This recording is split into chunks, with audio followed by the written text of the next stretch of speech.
Bonjour mes chers élèves, j'espère que vous allez bien. Aujourd'hui, on va voir un petit soutien concernant l'objectif science. Alors, on sait déjà que on a l'unité de la nature. Alors, on va voir le rôle de la forêt.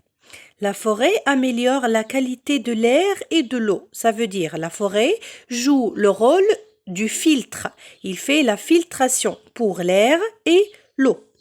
2. Elle protège le sol. Les arbres ou bien les plantes protègent le sol. Comment ils le protègent? Ils le protègent à l'aide de leurs racines. Alors, avec leurs racines, ils protègent le sol. La production du bois. Bien sûr, les forêts nous donnent le bois.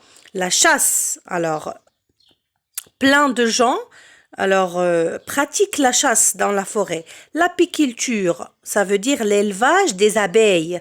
Et on sait alors que les abeilles nous donnent le miel. La cueillette, alors ça veut dire lorsqu'on cultive telle ou telle plante. Les loisirs sportifs, alors bien sûr,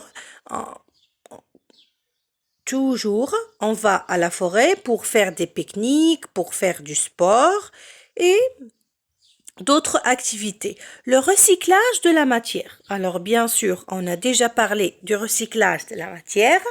Comment la matière organique redevient de la matière minérale. Alors ici, on va voir la photosynthèse. On a déjà parlé de ça. La photosynthèse, c'est la manière de respiration que les plantes vertes font lorsqu'il y a la lumière, lorsqu'il y a le soleil. Alors regardez, une petite plante.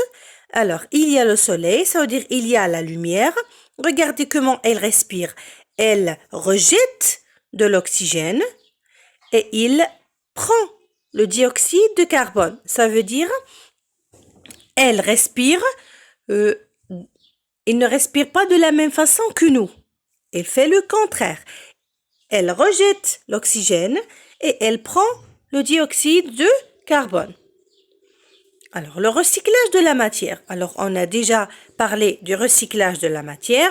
On a dit que lorsque les arbres ou bien les êtres vivants, alors lorsqu'un être vivant mort, lorsque un cadavre d'un animal se retrouve sur le sol et les feuilles mortes des arbres, alors lorsqu'ils tombent sur le sol, ils se décomposent. Comment ils se décomposent? Et ils se décomposent à l'aide des décomposeurs. Les décomposeurs sont les petits êtres vivants, les vers, alors les insectes. Alors, ces insectes transforment la matière organique tombée par terre en matière minérale et cette matière minérale est absorbée par les racines des plantes. Alors, lorsqu'elle est absorbée par les racines des plantes, elle redevient de la matière organique. Alors, c'est ça le recyclage de la matière. Alors, bien sûr, pour s'appliquer, pour savoir si vous avez bien retenu les informations, il faut faire ce petit exercice. Complète les schémas suivants.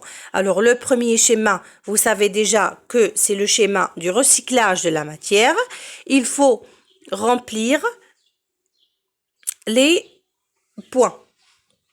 Et le deuxième, c'est le schéma de la photosynthèse. Ça veut dire cette petite plante ou bien cet arbre, comment elle respire.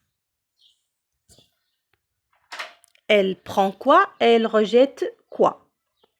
J'espère que vous avez bien compris. Si vous avez des questions ou bien des problèmes, n'hésitez pas de me demander sur mon numéro WhatsApp.